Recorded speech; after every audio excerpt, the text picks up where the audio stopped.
কাফাকা মুনাশাদাতুকা রাব্বাক, আপনার রব্বের সাথে আপনার ঝগড়া যথেষ্ট হয়ে গেছে, আর ঝগড়া করা লাগবে না। জিবরাইল এসে বলে, দোস্ত কি আল্লাহ পাক বলছেন, আল্লাহ পাক 1000 ফেরেশতা দিয়ে সাহায্য করবেন। আমি আসতে বলি, আপনারা একটু জোরে বলতে পারেন না আল্লাহু আকবার। 1000 ফেরেশতা দিয়ে সাহায্য করবে।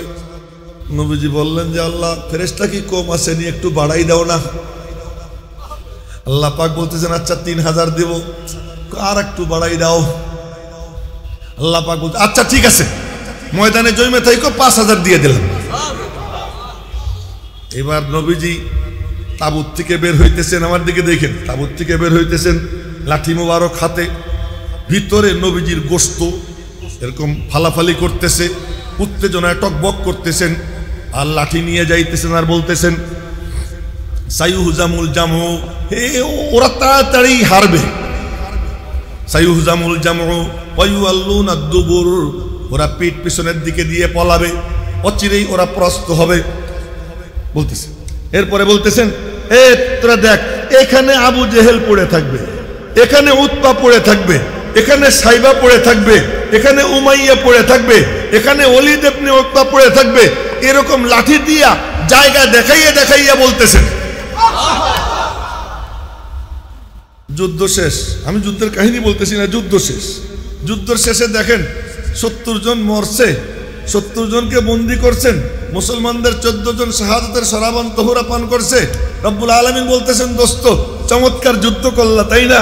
জি মালিক, যুদ্ধ তো চমৎকারই হয়েছে, আল্লাহ তুমি আমাদেরকে বিজয় দান করছো। তো যুদ্ধ কেমনে হয়েছে জানো? বলে কেমনে হয়েছে?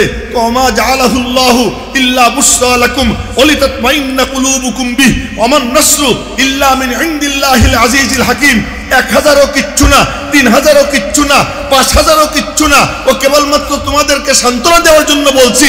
আসলে আমার কালাম আক্রান্ত, আমার হাবিব আক্রান্ত, আমার কালাম যাদের সিনায় ওরা আক্রান্ত। আমি বৈশা বৈশা মজা দেখবো, তা কি হইতে পারে? আমি আল্লাহ নিজে ময়দানে নেমে যুদ্ধে শরীক হয়ে গেছি। তার সম্পর্ক দিয়ে আমার মাথার টুপি যদি নিলামে উঠাই, হয়তো যা দাম দিয়ে কিনছি তার থেকে 200-300 টাকা কমে যাবে। কিন্তু যদি একটা টুপি আজ পাওয়া যায়, যে টুপিটা হাফেজি হুজুর মাথায় দিতেন, আজকে যদি একটা পাগড়ি পাওয়া যায়, যে পাগড়ি আল্লামা আহমদ শফি রহমতুল্লাহ আলাই বাঁধতেন, আজকে যদি একটা রুমাল পাওয়া যায়, যে রুমালটা মুফতি ফয়জুল্লাহ সাহেব রহমতুল্লাহ আলাই কাঁধে রাখতেন, তা যদি নিলামে উঠে কত দাম হবে?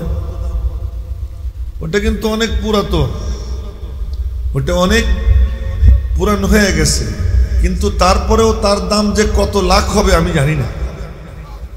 কেন?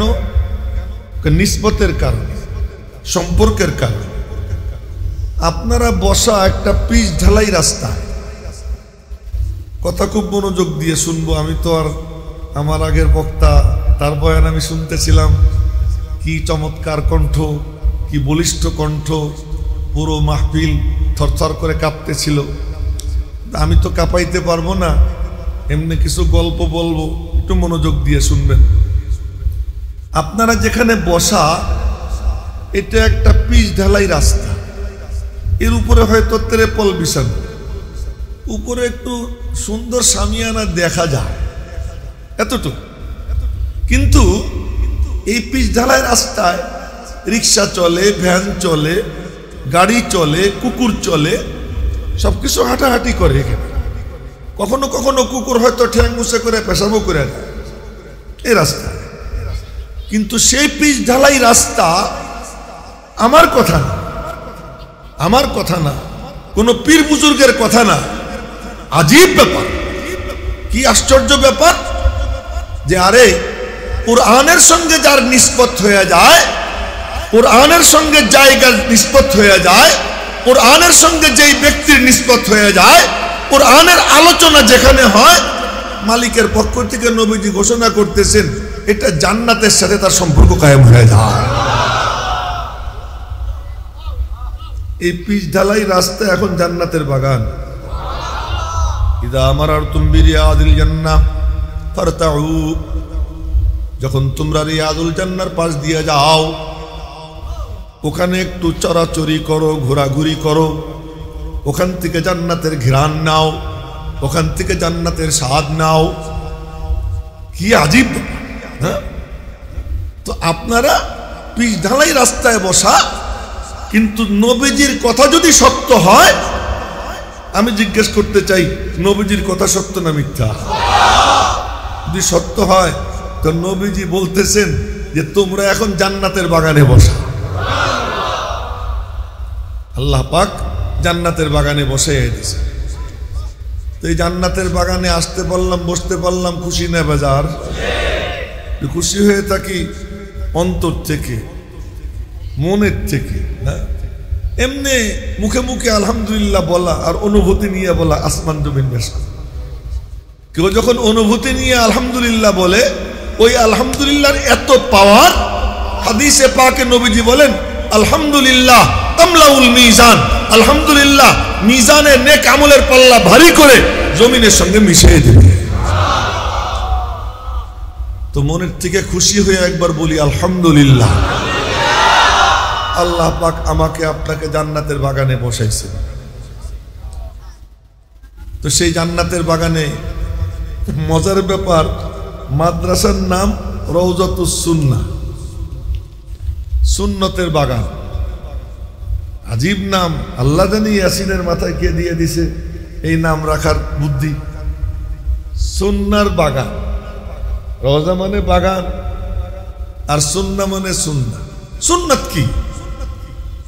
আমি আপনাদেরকে একটা দৃষ্টান্ত দেই। আমি একটা কাপড়ের অর্ডার দিলাম এক দোকানে, কেউ মাথা নাড়াইয়েন না, গল্প যা মাথায় আসে তাই বলতেছে। তো বললাম কি, এই স্যাম্পল, এমন কালার হবে, এমন বোতাম হবে, এতটুকু লম্বা হবে, এরকম এরকম করে বানাবা, স্যাম্পল দিয়ে আসলে। পরে গিয়ে দেখি পাঞ্জাবি বানাইছে হাঁটুর উপরে, এরপরে ভাড়া দিতে কইছি এই পর্যন্ত, দিছে এই পর্যন্ত, দিতে বলছি বুকে, দিছে সাইডে। পাঞ্জাবিটা নিব? বলেন নিব? আল্লাহ পাক রব্বুল আলামিন দুনিয়াতে মানুষকে পাঠাইছেন, পাঠাইয়া বলছেন কি, এই তোদেরকে আমি একটা নমুনা দিয়ে দেব, এই নমুনা অনুযায়ী তুই তোরে গড়বি। স্যাম্পল যদি ঠিক থাকে, নমুনা যদি ঠিক থাকে, আমার কাছে কবুল হবে। আর নমুনা যদি ঠিক না থাকে, স্যাম্পল যদি ঠিক না থাকে, আমার কাছে কবুল হবে না। স্যাম্পলটা কি? স্যাম্পল আমার হাবিব মুহাম্মদুর রাসূলুল্লাহ সাল্লাল্লাহু আলাইহি ওয়াসাল্লাম। এখন যদি তোমারে তার মতো দেখা যায়, তোমার মুখ তার মতো, তোমার মাথা তার মতো, তোমার পোশাক তার মতো, তোমার চলা তার মতো, তোমার বলা তার মতো, তোমার শোয়া তার মতো, তোমার খাওয়া তার মতো, তোমার ব্যবসা বাণিজ্য তার মতো, তোমার লেনদেন তার মতো, এ যদি হয় মালিকের কাছে অ্যাকসেপ্টেবল, ইংরেজিতে বলে মালিকের কাছে কবুল, মালিকের কাছে গ্রহণযোগ্য। আর যদি এর অন্যথা হয় তো মালিকের কাছে গ্রহণযোগ্য না। তুমি যেমন পাঞ্জাবের অর্ডার দিয়া তোমার স্যাম্পল যদি ঠিক না থাকে, তুমি ওটাকে বাদ দিয়ে দাও, ঠিক তেমনি ভাবে রব্বুল আলামিনের কাছে যদি কেউ মকবুল হইতে চায়, আল্লাহর কাছে গ্রহণযোগ্য হইতে চায়, তো আল্লাহ পাক রাস্তা দিয়ে দিয়েছেন, बीमार मोहम्मद को दवा दो न दुआ दो, बीमार मोहम्मद को दवा दो न दुआ दो, उनको मदीने की फकत राह बता दो, उनको मदीने की फकत राह बता दो। এই একটা মজার কথা বলি, আমাদেরকে বলে কি এই হুজুরদের মধ্যে এশকে রসুল নেই, যারা দেওবন্দি মাদ্রাসাওয়ালারা এদের মধ্যে এশকে রসুল নেই, এরা নবী বিদ্বেষী। আস্তাগফিরুল্লাহ, আস্তাগফিরুল্লাহ। নবীর এশক তাদের মধ্যে নাই। আপনাদের মনোযোগ আছে তো আমার গল্প সল্প? তাহলে কেউ মাথা নাড়ায়েন না, মনোযোগ দিয়ে শুনি। এখন আমি একটু গল্প শুনি। এই যে রওজাতুস সুন্নাহ মাদ্রাসা, এই মাদ্রাসা একটা মাদ্রাসার শাখা। কোন মাদ্রাসার শাখা? দেওবন্দ মাদ্রাসার শাখা। দেওবন্দ মাদ্রাসার প্রতিষ্ঠা হয় কেমনে, করে কে? দেওবন্দ মাদ্রাসার প্রতিষ্ঠাতা যে লোকটা, ওই লোকটা 7 বছর বয়সে স্বপ্নে দেখে খানায় কাবার সাথে দাঁড়ায় রয়েছে। জোরে কন্যা আল্লাহু আকবার। খানায় কাবার সাথে দাঁড়ায় রয়েছে, আর ওনার 10 আঙ্গুলের মাথা দিয়া স্বচ্ছ পানির ঝর্ণা চালু হয়েছে, চতুর্দিকে ছড়াই যাইতেছে। ঘুম ভাঙ্গার পরে স্বপ্ন বলছেন ওনার উস্তাদের কাছে। ওনার উস্তাদ ওনার মামা ছিল। ওনার মামু উস্তাদ বললেন, ভাগনা, আল্লাহ পাক তোর দ্বারা দিনের এমন খেদমত নিবে যার আলো সারা দুনিয়া ছড়িয়ে পড়বে। এরপরে যখন এই মাদ্রাসা কায়েম করেন, তো মাদ্রাসা কায়েম করলেন কোথায়? আসমানের নিচে, জমিনের উপরে। আসমান, সাত, জমিন, বিছানা, কোনো বিল্ডিং নাই, ভবন নাই, কিচ্ছু নাই, কেবলমাত্র একটা ডালিম গাছ। ওই ডালিম গাছতলা, পাশে একটা ছোট্ট মসজিদ আছে। ওই মসজিদের সামনে ডালিম গাছতলায় মাদ্রাসাটা কায়েম করলেন। একজন উস্তাদ, একজন ছাত্র। উস্তাদের নাম মোল্লা মাহমুদ, ছাত্রের নাম মাহমুদ। জোরে কন্যা আল্লাহু আকবার। মজার কথা বলে দেই, এখন এই বয়ানটা যে করতেছে তার নামও মাহমুদ। উস্তাদের নাম মোল্লা মাহমুদ, ছাত্রের নাম মাহমুদ হাসান। আজীব ব্যাপার হলো, এই মাদ্রাসাটাই কায়েম হয় আসমান জমিন বানানোর আগে, সবকিছু সৃষ্টির আগে। রব্বুল আলামিন নিজে একটা মাদ্রাসা কায়েম করেন। সেই মাদ্রাসার উস্তাদও একজন আল্লাহ, যার এক সিফাতি নাম মাহমুদ। ওই মাদ্রাসার একজন মাত্র ছাত্র, তার আরেক সিফাতি নাম মাহমুদ। অর্থাৎ আল্লাহ পাক তার দোস্ত নবীজি মাহমুদকে সামনে নিয়ে ওখানে মাদ্রাসা শুরু করেন। তখনও মাদ্রাসার উস্তাদ একজন ছিলেন, কে? আল্লাহ। আবার মাঝখানে একটু কইতে গেলে অনেক লম্বা হবে। আসল বক্তা তো রয়ে গেছে, উনি লম্বা বয়ান করবেন এবং ওনার বয়ানের অপেক্ষায় আপনারা আছেন। আমি বেশি কথা বলবো না, সামান্য কয়েক মিনিট আপনাদের সময় নেব।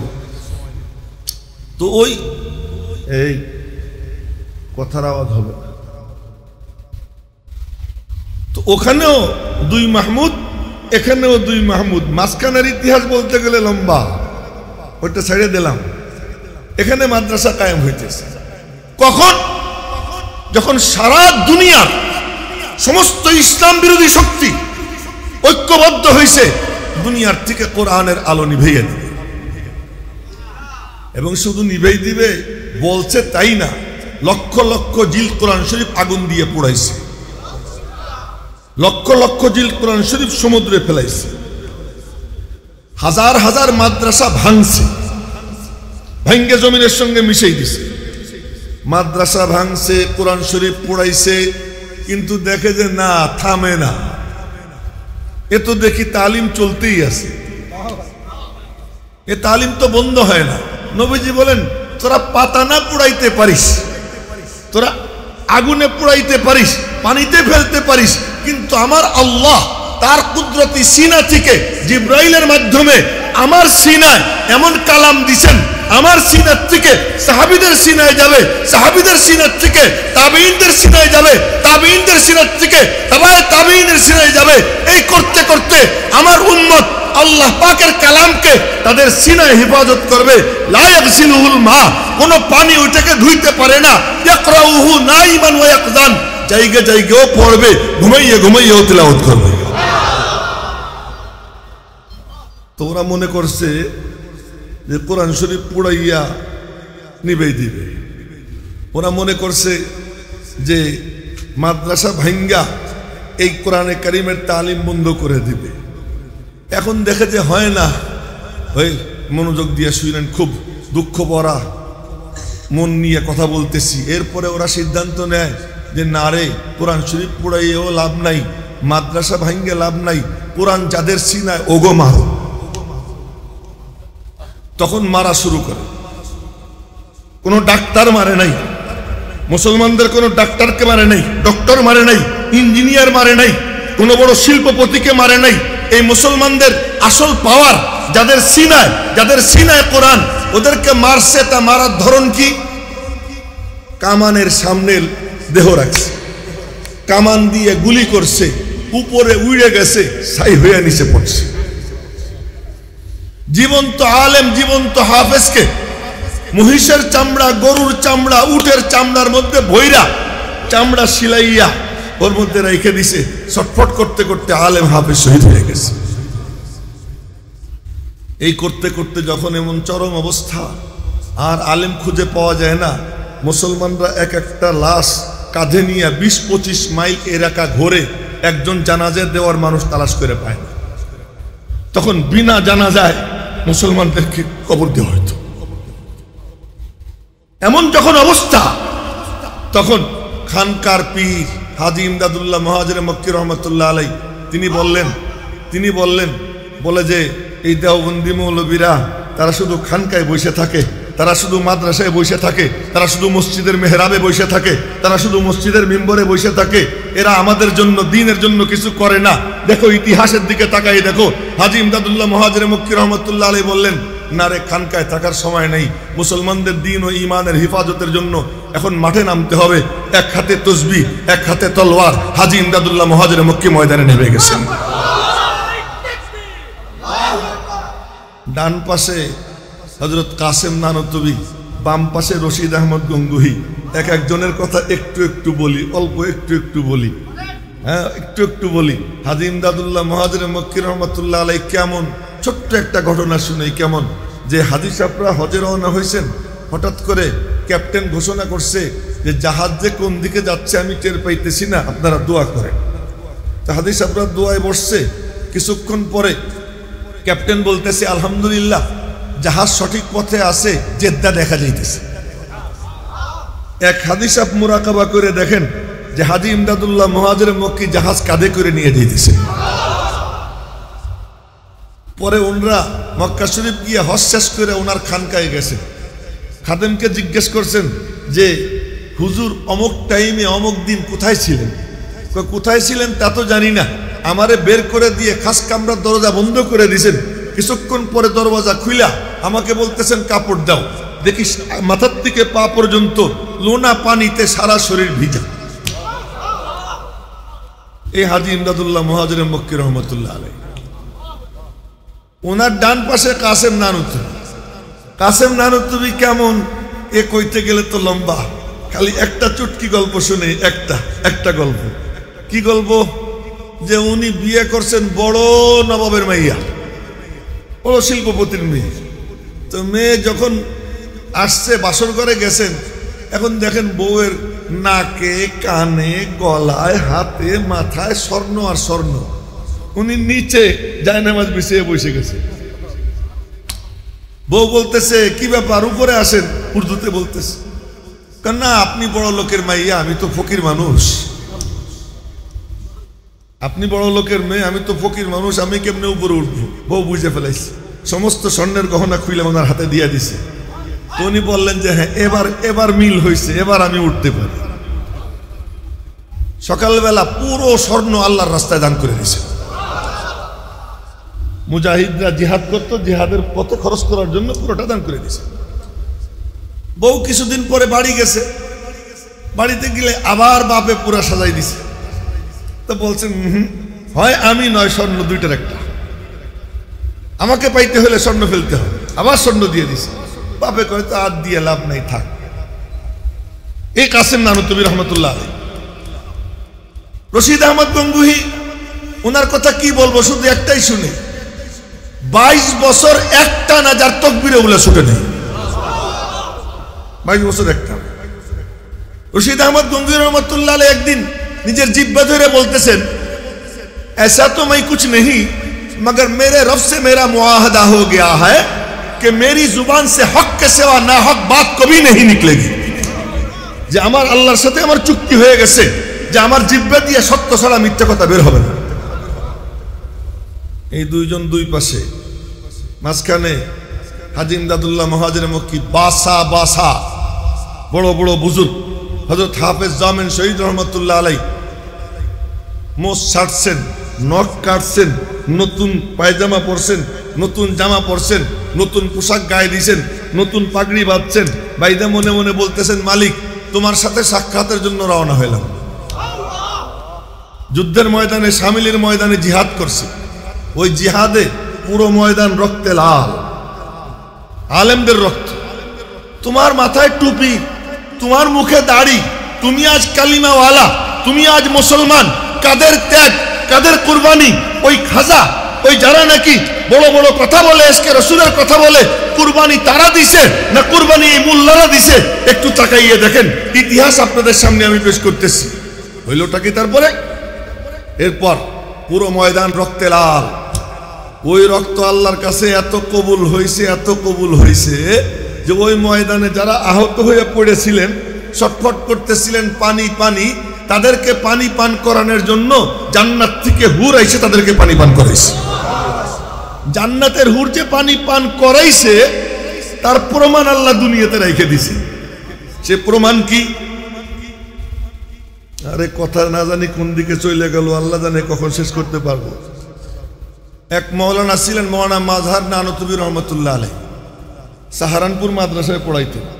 আমার দিকে দেখেন, উনি এমন করতেন, খালি দেখছেন তো আমাকে, জিব্বা উল্টাইয়া উপরের মোষের এই জায়গা চাটতেন। এমন এই চাটতে চাটতে এই জায়গার মোষ ছিল না, এটা মোষ শুন। নামাজে দাঁড়াইছেন, ক্লাসে বসে পড়াইতেছেন, এমন করে ছাত্ররা ধরছে, হুজুর এই জিব্বা উল্টাইয়া মোষ চাটেন কেন? ছাত্ররা তো বড় পাজি হয়, ওরা একটু দুষ্ট হয়। হুজুররা চাইবা ধরলে হুজুরের উত্তর না দিয়ে উপায় নাই, জিব্বা উল্টাইয়া মোষ চাটেন কেন? তোদের এটা না জানলে হয় না। না হুজুর বলতে হবে, অনেকদিন থেকে দেখতেছি। শোন, শামিলের যুদ্ধে আমি একজন সৈনিক ছিলাম, মুজাহিদ ছিলাম, আহত হয়ে পড়েছিলাম। তখন আমি দেখি জান্নাতের হুররা যারা আহত হয়ে পড়ে রয়েছে তাদেরকে পানি পান করাইতেছে, যারা পিপাসায় ছটফট করতেছে ওদেরকে পানি পান করাইতেছে। তা আমি আহত, আমার একজন পান করাইতে গেছে, ওদের দল নেত্রী যে, তার কাছে লিস্ট ছিল, সেই রকম হাত ধরে টান দিছে, আরে ওরে না, এমন ও তো শহীদ হবে না, যে শহীদ হবে তারে খাওয়াবি। ওই যে টান দিছে, ও সময় সিটা এক ফুটা আমার এখানে পড়ছে। ধরে বলেন না আল্লাহু আকবার। সিটা এক ফুটা আমার এখানে পড়ছে। এই পড়ার কারণে ওই যে মজা আজও পাইতেছি। সুবহানাল্লাহ বলেন না সুবহানাল্লাহ। ওই মজা আজও পাইতেছি। ওই ময়দানের রক্ত আল্লাহ পাক এমন ভাবে কবুল করছেন, ওই ময়দানে শহীদ হয়েছিলেন হযরত হাফেজ জামেন শহীদ রহমতুল্লাহ আলাইহি। হাফেজ জামেন শহীদ রহমতুল্লাহ আলাইহি উনি কবরে শোয়া, তো এক লোক গিয়ে কবরের পাশে সালাম দিছে। সালাম দিয়ে শুরু করছে, আউযু বিল্লাহি মিনাশ শাইতানির রাজিম, বিসমিল্লাহির রহমানির রহিম, আলহামদুলিল্লাহি রাব্বিল আলামিন। কবরের থেকে আওয়াজ আসে, এই বেটা এখানে আইছিস কেন? কবরের থেকে আওয়াজ আসে, এখানে কি জন্য ফাতিহা পড়তে আইছিস? আমি তো জিন্দা। कबर থেকে आवाज आती है, अरे मैं तो जिंदा हूं, अगर फातिहा पढ़ना है तो मुर्दू के वहां जाके पढ़, यदि फातिहा पढ़ते है मुर्दाদের পাশে গিয়ে পড়। আমি তো জিন্দা, আমি তো শহীদ। ওয়ালা তাকুলু লিমান ইউকতালু ফি সাবিলিল্লাহি আমওয়াত বাল আহইয়াউ ওয়ালাকিন লা তাশউরুন। ওরা জিন্দা। এই যুদ্ধে এই দেওবন্দ মাদ্রাসার প্রতিষ্ঠাতা কাসেম নানুতুবির কপালে লাগছিল আঘাত, গুলির আঘাত কপালে। উনি পড়ে গেছেন বেহুশ হয়ে। হযরত রশিদ আহমদ গঙ্গুহির কাছে খবর গেছে যে আপনার ভাই কাসেম আহত, চলো আমারে নিয়ে চলো। গিয়ে হযরত কাসেম নানুতুবিকে কোলে বসাইছে, কোলে শোয়াইছে। শোয়ে বলতেছেন, কাসেম ঘাবড়াও মত, কাসেম ঘাবড়াইও না। দুরূদ শরীফ পড়া কি পড়া ফু দিচ্ছেন রশিদ আহমদ গঙ্গুহি। ফু দেওয়ার পরে দেখেন আঘাতের কোনো চিহ্ন নেই, আঘাতের কোনো চিহ্নই নেই। এই কাসেম নানুতুবি, আরে নবীজির কপালে লাগে পাথর, মাথায় লাগে পাথর, টুপি যায় ভেঙ্গা, লোহার রিং যায় কপালের সাইড দিয়ে ঢুইকা। এইটা খুলেন এক সাহাবী, মুখ দিয়ে দাঁত দিয়ে কামড় দিয়া দাঁত একটা ভেঙ্গে যায়। একজন বলছে, ভাই তোর তো দাঁত ভেঙে গেছে, আমারে দে। খবরদার, আমার মুখে দাঁত একটা বাকি থাকতে এই কাম কাউকে করতে দিব না। আবার সে কামড় দিছে, দাঁত আরেকটা ভেঙে গেছে। তৃতীয় কামড় দিয়া ওই লোহার রিং বের করছে, এবার রক্ত ওখান থেকে পড়া শুরু হয়। এক সাহাবী বললেন, নবীজির রক্ত কোনো রুমাল দিয়া মুছা হবে না, কোনো কাপড় দিয়া মুছা হবে না, নবীজির রক্ত আমি মুছবো। কি দিয়া? গিয়ে নবীজিকে জড়াই ধইরা ওখানে 2 ঠোঁট লাগাইয়া চুকচুক করে চুষতে আরম্ভ করে। যতক্ষণ পর্যন্ত রক্ত পড়ছে ততক্ষণ পর্যন্ত রক্ত চুষছেন। রক্ত পড়া শেষ, ঠোঁট সরাইছেন। নবীজি বলতেছেন, তুই করলিটা কি? তুই তো জান্নাত ওয়াজিব করে নিলি। এরপরে নবীজির ওই আঘাতের স্থান হযরত ফাতেমা ধুইতেছেন, হযরত আলী আইনে পানি দিতেছেন ঢাল দিয়া, হযরত ফাতেমা ধুইতেছেন। ওর চিকিৎসা হয় কি দিয়া? ওর চিকিৎসা হয় খেজুরের পাতার চাটাই পোড়াইয়া। আমি সব বুখারী শরীফের হাদিসের তরজমা করতেছি।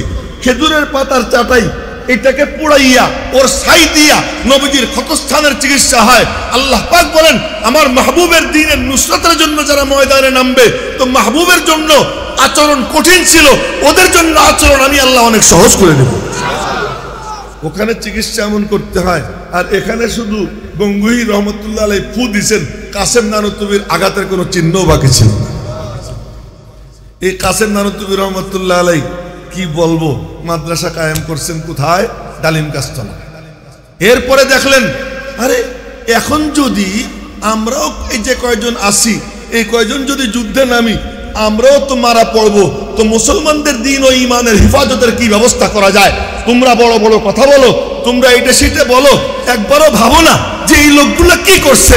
যখন ময়দানে রক্তে লাল, আলেম ওলামাদের তাজা রক্তে ময়দান লাল, এখন দেখেন হাতে গোনা কয়েকজন ছাড়া আর কোনো আলেম নাই। তখন তারা বসলেন পরামর্শে কি করা যায়। ওই পরামর্শে বসার পরে সিদ্ধান্ত হইল, শেষ রাত্রে পরামর্শ করব মালিকের সাথে। জোরে বলেন না আল্লাহু আকবার। আমার আগের বক্তা আয়াত পড়ছিলেন, ইন্না নাহনু নাযালনা যিকরা ওয়া ইন্না লাহু লাহাফিজুন। কুরআন নাজিল করছি আমি আল্লাহ কুরআনের হাফেজ, আমি হেফাজত করনেওয়ালা। তোরা শুধু ময়দানে নামবি, ময়দানে নাইমা আমি মাওলার সঙ্গে তাআল্লুক যদি কায়েম করিস, আমি আল্লাহ নিজে পাশে দাঁড়াইয়া দ্বীনের হেফাজতের ইন্তজাম করে দিব। এবার রাত্রে, শেষ রাত্রে মাওলার কদমে পইড়া পরামর্শ করে। কোথায় পড়ে পরামর্শ করে? কথা বলেন না, কোন জায়গা পইড়া বলেন? আল্লাহর কদমে পইড়া। কার কদমে পইড়া? আল্লাহর কদমে পইড়া। পরামর্শের ধরনটা শুনেই, বদর যুদ্ধের সময় 313 জন নিয়া, আসলে 305 জন, ময়দানে ছিল কয়জন? 305 জন। 8 জন বিভিন্ন কাজে ব্যস্ত ছিল। তারাও বদরি সাহাবী, কিন্তু তারা যুদ্ধে ছিলেন না, তারা অন্য কাজে ছিলেন। 305 জন। আর ওরা ছিল 1000 সশস্ত্র। এদের ছিল মাত্র 8 খান তরবারি, 2টা ঘোড়া, 70টা উট। আবার বলতেছি, 8 খান তরবারি, 2টা ঘোড়া, 70টা উট। আগামীকাল সকালে যুদ্ধ। নবীজির বাসায় কয়জন? নবীজি বলছেন, আমার একটা ঝুপড়ি বানাই দাও। ঝুপড়িকে আরবিতে বলে আরিশ। আরিশ ঝুপড়ি। ওখানে একটা মসজিদ আছে, এখন মসজিদের নাম মসজিদে আরিশ। ওই বদরের ময়দানে এক বড় আলেম গেছেন, তার নাম মৌলানা মুসা। মৌলানা মুসা ময়দানে গিয়া আওয়াজ দিছেন, ও বদরের পাথর, তোমাদের কোন জায়গায় নবীজির কদম পড়ছে আমার একটু বলো, সেই জায়গায় আমি যাব, ওই পাথরটা আমি ছুব। যখন উনি এই কথা বলছেন, এবার আওয়াজ আসতেছে বিভিন্ন পাথরের থেকে, এ মুসা মুসা আসো, আমার কাছে আসো, আমার উপরে নবীজির কদম পড়ছে, এখানে নবীজি বসছিলেন। ওখান থেকে আওয়াজ আসতেছে, মুসা আমার কাছে আসো, আমার উপরে নবীজির কদম পড়ছিল। নবীজি বদরের ময়দানে হাঁটছেন। ওই বদরের ময়দানে ওর পাশে একটা ঝুপড়ি, ওই ঝুপড়ি বানাইয়া নবীজি বলছেন, সব যাও, আমি আমার মালিকের সাথে পরামর্শ করব, আমি আমার মালিকের সাথে পরামর্শ করব।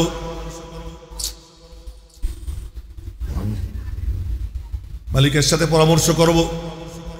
ওই ঝুপড়ির মধ্যে ঢুইকা মালিকের সাথে ঝগড়া শুরু করছেন। আল্লাহ, তুমি ওদেরকে কি মাইরে ফেলাবানি?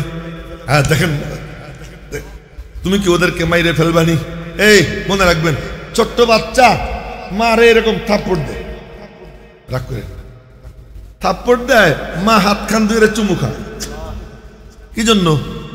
বাচ্চারে খুব ভালোবাসে, তাই উচিত তো ছিল আরেকটা থাপ্পড় দিয়ে দিও না। আচ্ছা, আল্লাহ পাক ইচ্ছা করলে মুহূর্তের মধ্যে তার বন্দিগির জন্য লোক পয়দা করতে পারেন না? নবীজি ঝুপড়ির মধ্যে গিয়ে বলতেছেন, আল্লাহ তুমি কি পাইছো, কি মনে করছো? এই যে 313 জন নিয়ে আইছি, এরা যদি মরে যায় তো কেউ তোমার কিন্তু সিজদা দিবে না। আল্লাহ পাক বলতে পারতেন, সিজদা দেওয়ার লোক আমি পয়দা করে নিব, কিন্তু মালিকের বড় লাডলা, মালিকের বড় পেয়ারা আমার নবীজি। নবীজি বলতেছেন, আল্লাহুম্মা ইন তাহলিক হাদিহিল ইসাবা লাম তুবাদ ফিল আরদি কাত্তু। আল্লাহ এই ছোট্ট ক্ষুদ্র বাহিনী যদি শেষ হয়ে যায়, জমিনে তোমাকে আর কেউ সিজদা দিবে না। জমিনে সিজদা রাখতে চাও কি চাও না আমি জানতে চাই। তোমার কদমে সিজদা দেওয়া হোক, এটা তুমি চাও কি চাও না আমি জানতে চাই। अग़यार ने चाहा कि जहां से हमको महबूब कर डाले, फिर न रहे दुनिया में कोई तेरे नाम लेने वाले। मालिक ওরা সব একসাথ হয়ে আইছে, সব একসাথ হয়ে আসছে, তোমার নামকে দুনিয়া থেকে মিটাইয়া দিতে চায়। আর আমি এই ভাঙ্গা চোরা কয়েকজন নিয়ে আইছি, পেটে ভালো খাবার নাই, পরনে ভালো কাপড় নাই, অস্ত্র শস্ত্র নাই, কিন্তু তোমার সাথে সম্পর্ক নিয়ে ময়দানে আসছি। তুমি কি চাও ওরা মারা যাক? যদি চাও তো মারো, কিন্তু মনে রাখো তোমারে আর কেউ সিজদা দিবে না। নবীজি দোয়া করতেছেন, আমার দিকে দেখেন, দোয়া করতেছেন। দোয়ার নিয়ম হলো সিনার নিচে 2 হাত, এই 2 হাত এরকম পাতা থাকবে, হাতের তালু আসমানের দিকে থাকবে। এইটাই সুন্নত তরিকা দোয়ার। সুন্নত তরিকা বুকের নিচে হাত, চাইতে চাইতে হাত উপরে উঠে উপরে উঠে উপরে উঠে উপরে উঠে, উঠতে উঠতে উঠতে উঠতে হাত উপরে উঠে যায়, বগল মুবারক দেখা যায়, মনে হয় যেন আল্লাহ পাকের আরশে আজিমের খুঁটি ধরে নবীজি কাঁদতে আরম্ভ করছেন। দোয়া করতে করতে করতে করতে ভোর হয়ে যায়। ও মেরে মোহতারাম ভাইও, আবু বকর সিদ্দিকের কানে আওয়াজ যাইতেছে, কাছে থেকে শুনতেছেন, আর সহ্য করতে পারেন নাই, পিছন থেকে গিয়ে জড়াইয়ে ধরছেন। হয়ে গেছে, হে আল্লাহর রাসূল, কাফাকা মুনাশাদাতুকা রাব্বাক, আপনার রব্বের সাথে আপনার ঝগড়া যথেষ্ট হয়ে গেছে, আর ঝগড়া করা লাগবে না। জিবরাইল এসে বলে, দোস্ত কি? আল্লাহ পাক বলছেন, আল্লাহ পাক 1000 ফেরেশতা দিয়ে সাহায্য করবেন। আমি আসতে বলি, আপনারা একটু জোরে বলতে পারেন না? আল্লাহু আকবার। 1000 ফেরেশতা দিয়ে সাহায্য করবে। নবীজি বললেন যে, আল্লাহ ফেরেশতা কি কম আসেনি, একটু বাড়াই দাও না। আল্লাহ পাক বলতেছেন, আচ্ছা 3000 দেব, আর একটু বাড়াই দাও। আল্লাহ পাক বলতে, আচ্ছা ঠিক আছে, ময়দানে জমে থাইকো, 5000 দিয়ে দিলাম। এবার নবীজি তাবুত থেকে বের হইতেছেন, আমার দিকে দেখেন, তাবুত থেকে বের হইতেছেন, লাঠি মোবারক হাতে, ভিতরে নবীজির গোশত এরকম ফালাফালি করতেছে, উত্তেজনায় টকবক করতেছেন, আর লাঠি নিয়ে যাইতেছেন, আর বলতেছেন, সাইয়ুহজামুল জামু, হে ওরা তাড়াতাড়ি হারবে। সাইয়ুহজামুল জামু ওয়া ইউআল্লুনা দুবুর, ওরা পিঠ পিছনের দিকে দিয়ে পলাবে, অচিরেই ওরা পরাস্ত হবে বলতেছে। এরপরে বলতেছেন, এ তোরা দেখ, এখানে আবু জেহেল পড়ে থাকবে, এখানে উতবা পড়ে থাকবে, এখানে সাইবা পড়ে থাকবে, এখানে উমাইয়া পড়ে থাকবে, এখানে ওলীদ ইবনে উতবা পড়ে থাকবে। এরকম লাঠি দিয়া জায়গা দেখাইয়া দেখাইয়া বলতেছেন। যুদ্ধ শেষ, আমি যুদ্ধের কাহিনী বলতেছি না, যুদ্ধ শেষ। যুদ্ধের শেষে দেখেন 70 জন মরছে, 70 জনকে বন্দী করছেন, মুসলমানদের 14 জন শাহাদাতের শরাবান তহুরা পান করছে। রব্বুল আলামিন বলতেছেন, দোস্ত চমৎকার যুদ্ধ করলা তাই না? জি মালিক, যুদ্ধ তো চমৎকারই হয়েছে, আল্লাহ তুমি আমাদেরকে বিজয় দান করছো। তো যুদ্ধ কেমনে হয়েছে জানো? বলে কেমনে হয়েছে? ওমা জাআলাহুল্লাহু ইল্লা বুশরা লাকুম ওয়ালিতাতমাইন্না কুলুবুকুম বিহি ওমান নাসরু ইল্লা মিন ইনদিল্লাহিল আজিজিল হাকিম। 1000ও কিচ্ছু না, 3000ও কিচ্ছু না, 5000ও কিচ্ছু না, ও কেবলমাত্র তোমাদেরকে সান্ত্বনা দেওয়ার জন্য বলছি। আসলে আমার কালাম আক্রান্ত, আমার হাবিব আক্রান্ত, আমার কালাম যাদের সিনায় ওরা আক্রান্ত। আমি বৈশা বৈশা মজা দেখবো, তা কি হইতে পারে? আমি আল্লাহ নিজে ময়দানে নাইমা যুদ্ধে শরীফ হয়ে গেছি।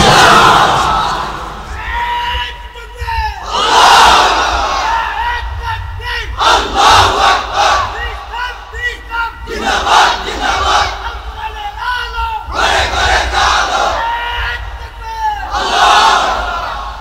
বলতেছিলাম ঠিক বদরের যে অবস্থা আজ এই অবস্থা। কি অবস্থা? সারা উপমহাদেশে হাতে গোনা কয়েকজন আলেম ছাড়া বাকি সব আলেম বুকের তাজা রক্ত ঢেলে দিছে। এখন মুসলমানদের দিন ও ঈমানের হিফাজতের কি ব্যবস্থা হবে? এই বুজুর্গরা শেষ রাত্রে মালিকের কদমে পড়ছে, ওটা বলতেছেন মালিক দেখতেছো তো অবস্থা, কানতেছেন। আল্লাহ পাকের কদমে চোখের পানি পড়তেছে কার? হাজী ইমদাদুল্লাহ মুহাজির মক্কির, কার? হযরত কাসেম নানুতবির, কার? হযরত রশিদ আহমদ গঙ্গুহির, কার? হাজী আবেদ হুসাইনের। এই সমস্ত বুজুর্গদের চোখের পানি মালিকের কদমে পড়তেছে। ওই সময় আমি আর কি বলি যে আবু বকর তো নবীজিকে গিয়ে জড়াই ধরছিলেন যে আর লাগবে না, কাসেম নানুতবিরে জড়াই ধরার কেউ ছিল না, হাজী ইমদাদুল্লাহ মুহাজির মক্কিকে সান্ত্বনা দেওয়ার কেউ ছিল না। আমার মনে বলে আল্লাহ পাকের কুদরতি হাতে এসে পিঠে পড়ছে, উঠাও ওঠো, আমি আল্লাহ ব্যবস্থা করব। দিলের মধ্যে আল্লাহ ঢাইলা দিয়েছেন, মাদ্রাসা কায়েম করছেন। কোথায়? সাত আসমান বিছানা জমিন, হেড অফিস আরশে মুআল্লা, জিম্মাদার স্বয়ং আল্লাহ। আবার বলতেছি, হেড অফিস আরশে মুআল্লা, জিম্মাদার স্বয়ং আল্লাহ। আমি আপনাদেরকে জিজ্ঞেস করতে চাই, পাহাড়ের সাথে গিয়ে যদি কোনো বকরি তার ঠ্যাং দিয়ে লাথি মারে, পাহাড় ভাঙবে না বকরির ঠ্যাং ভাঙবে? কথা বললেন? বকরিতে গিয়ে পাহাড়ে কি মারে? লাথি মারে। এতে কি পাহাড় ভাঙবে না বকরির ঠ্যাং ভাঙবে? এবার একটু মনোযোগ দিয়ে শোনেন যে হেড অফিস আরশে মুআল্লা, জিম্মাদার স্বয়ং আল্লাহ। বলেন না আল্লাহু আকবার। হ্যাঁ, আসমান সাত, জমিন বিছানা। মাদ্রাসা কোথায়? ডালিম গাছতলায়। উস্তাদ মোল্লা মাহমুদ, ছাত্র মাহমুদ হাসান দেওবন্দি। শুরু হয় মাদ্রাসার কার্যক্রম। এই যে মাদ্রাসা, কিন্তু মাদ্রাসার কোনো এই যেমন লিফলেট আছে, বিজ্ঞাপন, এমন কোনো বিজ্ঞাপন নাই, এমন কিচ্ছু নাই। কিন্তু এই যে যে শুরু হয়েছে, ও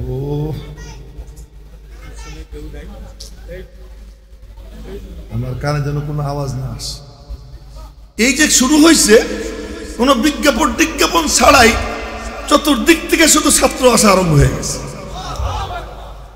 কেমনে আসে? এখন আপনাদেরকে একটা দৃষ্টান্ত দিই। আমার কোটটা নিয়ে গেছে, কোটের পকেটে আতরের শিশি আছে। এখন আতরের শিশি যদি আমি এমন করে দেখাইয়া বলি চমৎকার আতর, আতরের নাম অমুক, সাংঘাতিক ঘেরান, আপনাদের কারো বিশ্বাস হবে না। আতর নিজের ঘেরান নিজে ছড়ায়, খালি মুখটা খুলে দিতে হয়। মুখ খুললে অটোমেটিক ঘেরান ছড়াই যায়। আতর ওইটাকে বলে যে নিজের ঘেরান নিজে ছড়ায়, কাউকে বলে দিতে হয় না। ঠিক তেমনি ভাবে ডালিম গাছ তলায় ছাত্র একজন, উস্তাদ একজন, কিন্তু এর ঘেরান এমন চতুর্দিকে ছড়াইছে, পঙ্গপালের মতো, মৌচাকের মতো ছাত্র এসে হাজির হয়ে গেছে।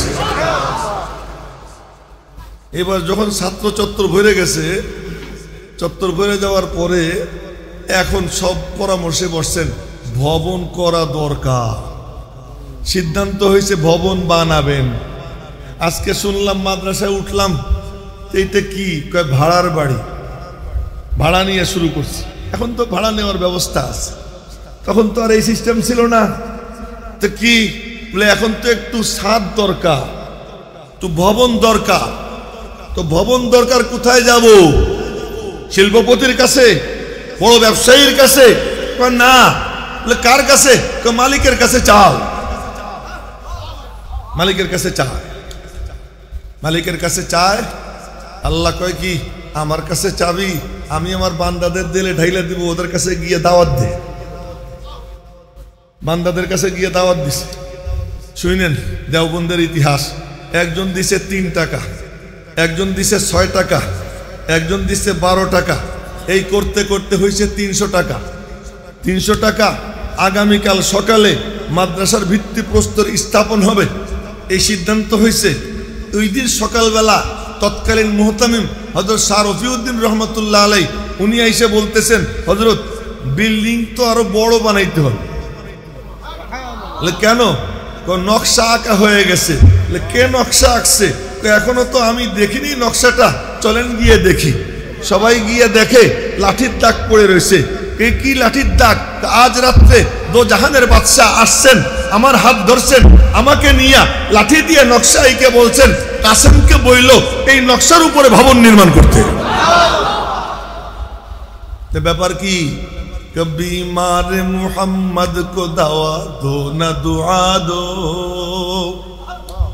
बीमार मुहम्मद को दवा दो न दुआ दो, उनको मदीने की फकत राह बता दो।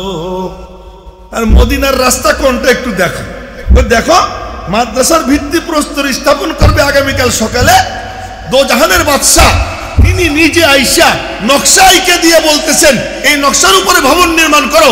আল্লাহ পাক তার হাবিবকে ডাইরেক্ট পাঠাই দিয়েছেন, তুমি যাও, তুমি নকশা এঁকে দিয়ে আসো। কেন? এই কাম নবীজির কাম, এই মিরাস নবীজির রেখে যাওয়া মিরাস। এই মিরাস বন্টনের জন্য ওই ডালিম গাছতলায় এক মাদ্রাসা কায়েম হয়। কি জন্য? এর মুসলমানদের দ্বীন ও ঈমানের হিফাজতের মার্কাজ, এর দ্বারা মুসলমানদের দ্বীন ও ঈমানের হিফাজত হবে। খোদার কসম, আর সারা দুনিয়ায় যত জায়গায় আল্লাহর নাম নেওয়া হয়, কোরআনে কারীমের তিলাওয়াত হয়, আল্লাহ আল্লাহ বলা হয়, আল্লাহর কদমে সিজদা হয়, এ কোনো না কোনো ভাবে দেওবন্দের সাথে জড়িত। আল্লাহ পাক এই প্রতিষ্ঠানকে এমন ভাবে কবুল করছে। তো ওই প্রতিষ্ঠানের এক শাখা নাম রাখছে রওজাতুস সুন্নাহ। আমরা রাখছি রওজাতুস সুন্নাহ। আপনাদেরকে মজার এক গল্প শুনাই।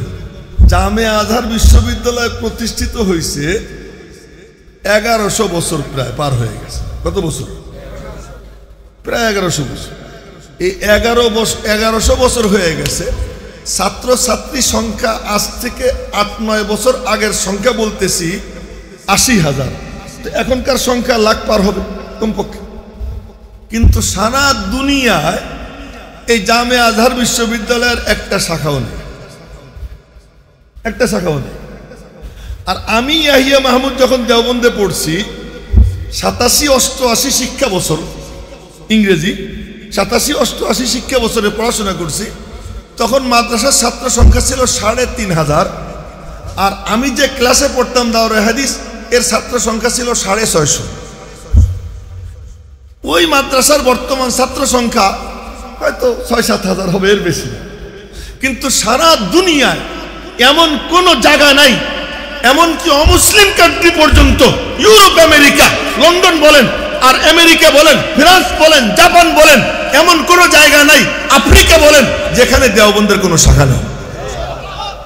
কি ব্যাপার? ये नूर खुदा है ये कभी बुझ न सकेगा। এটা একটা নূর, এই নূর আল্লাহ পাকের পক্ষ থেকে আসছে। কথা শেষ করতেছি কয়েক মিনিটের মধ্যে। এই নূর আল্লাহ পাকের পক্ষ থেকে আসছে। এবার আমি হাতে নিতেছি কোরআন নূর। বলেন কোরআন কি? আল্লাহ কি? বলেন না আল্লাহ কি?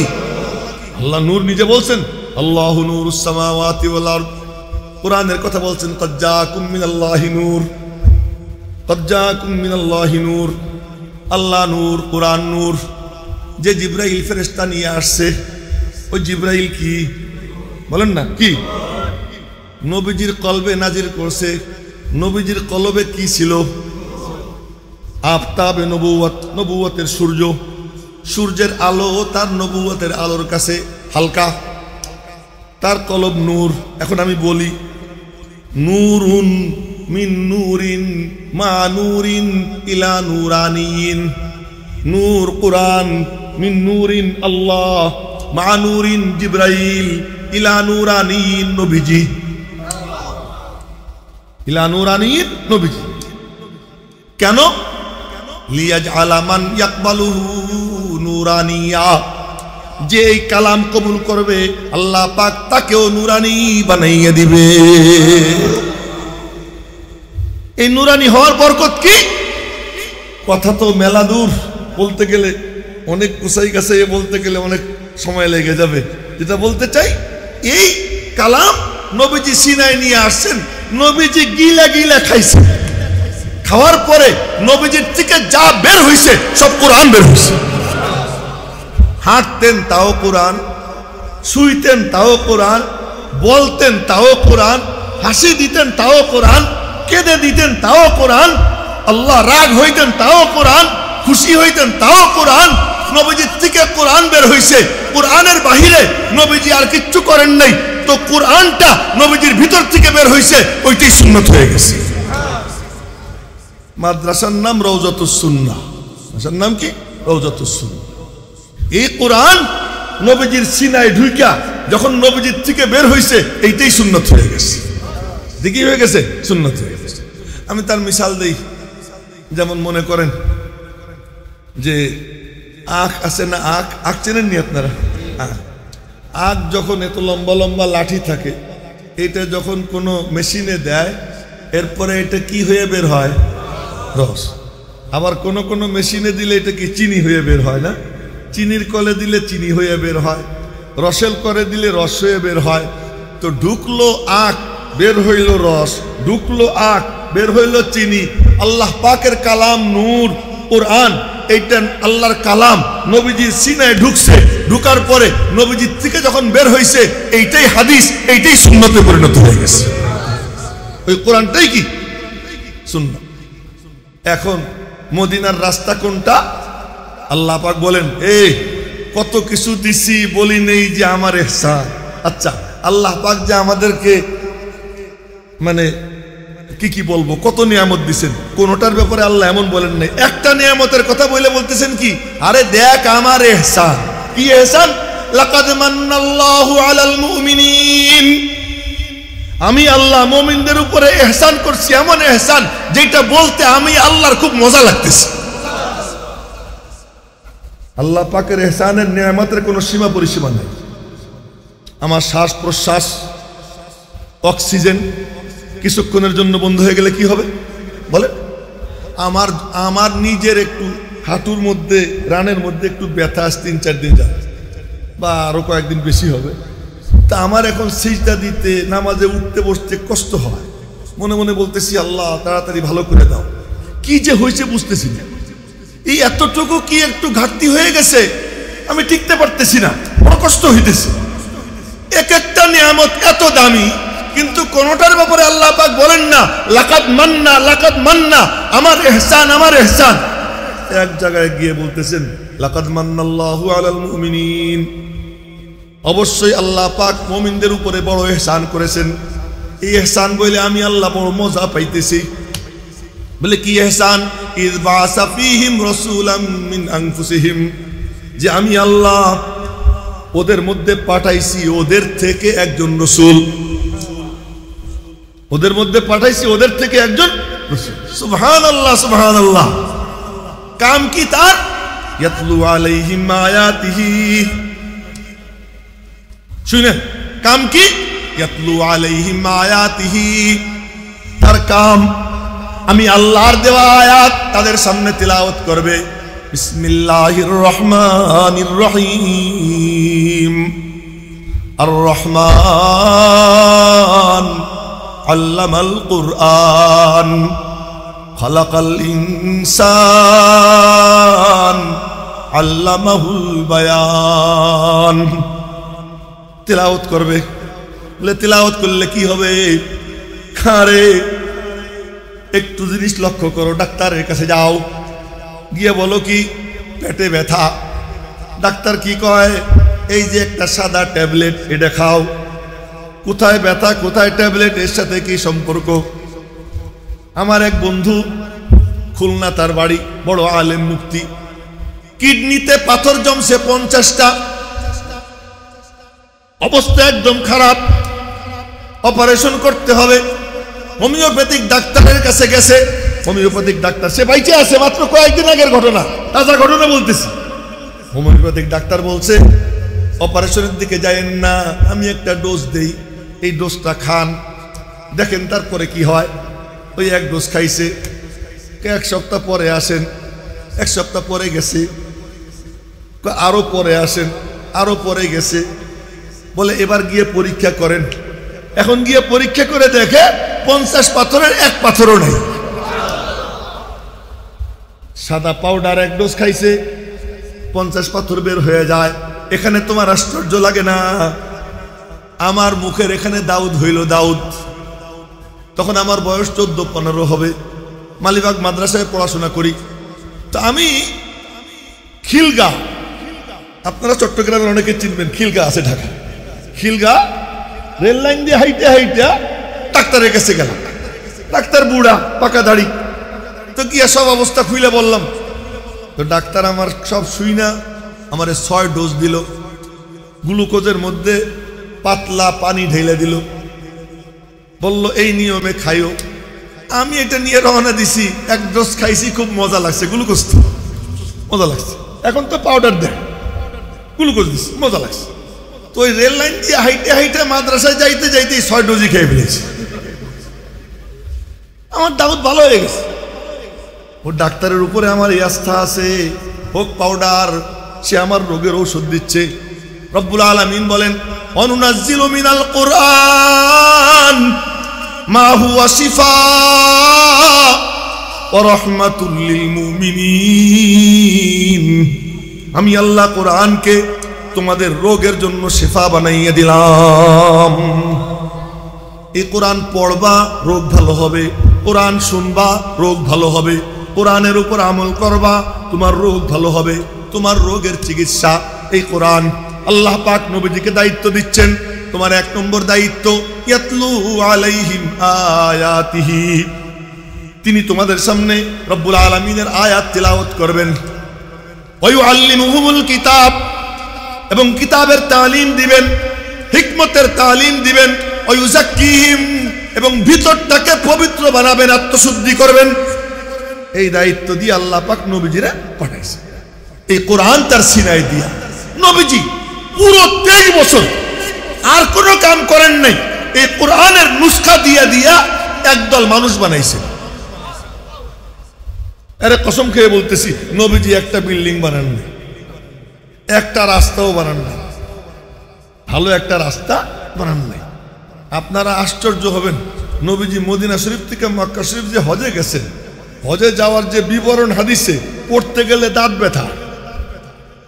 এই উপরে উঠলেন, নিচে নামলেন, বেতের ঝাড়ের পাশে, বালির ঢিবির পাশে, পাহাড়ের টিলা, টিলার থেকে নিচে, এরপরে একটু ওইদিকে যাও, তারপরে বামে যাও, এরপরে উপরে ওঠো।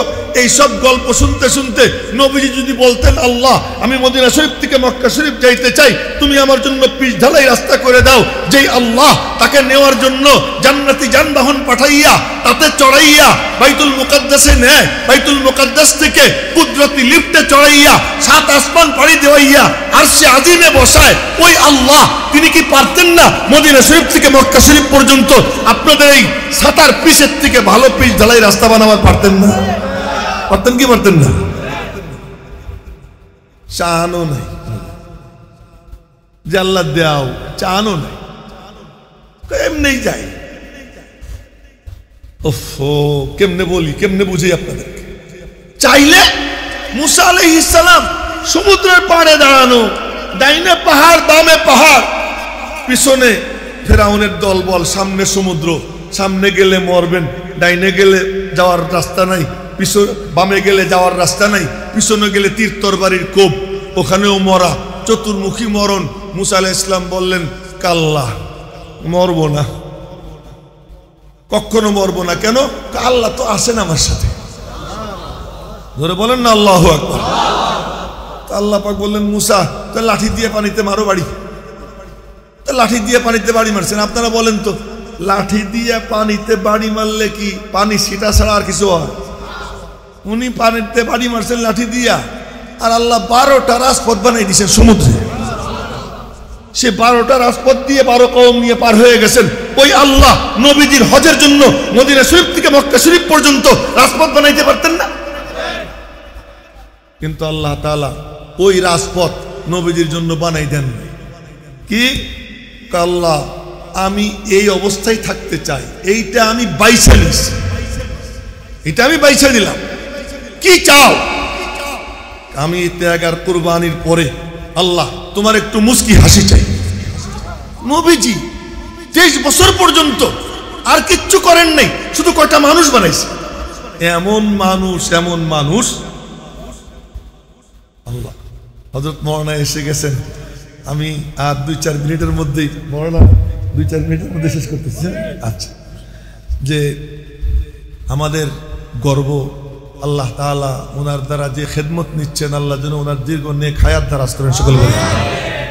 বেশি বেশি উম্মতকে ওনার থেকে মুস্তাফিদ হওয়ার তৌফিক দান করেন এবং আল্লাহ তাআলা এলেমে আমলে আল্লাহ তাআলা যেন ওনার এলেম আমলের মধ্যে বরকত দান করেন, হায়াতের মধ্যে বরকত দান করেন এবং আল্লাহ তাআলা সব ধরনের মানে কুদৃষ্টি থেকে এবং ষড়যন্ত্র থেকে যেন আল্লাহ ওনাকে হেফাজত করেন।